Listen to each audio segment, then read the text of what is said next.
Genesis 24. God's guidance, prayer, and covenant love. Genesis 24:7. God will send his angel.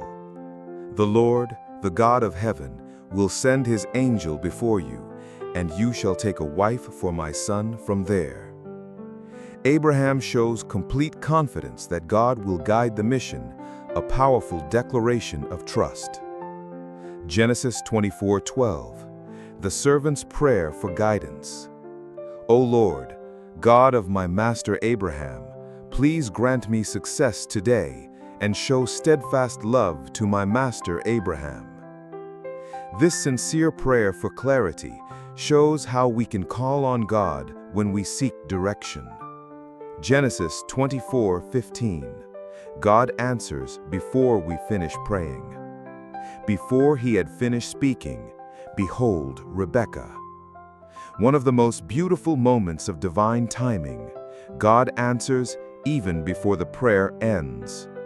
Genesis 24:27. Thanksgiving and praise.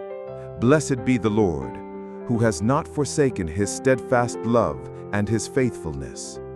The servant immediately gives glory to God for guiding his steps, a heart full of gratitude. Genesis 24:58. Rebekah's bold answer.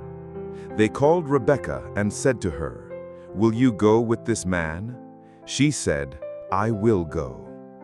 Rebekah chooses faith and obedience, stepping into God's plan without hesitation.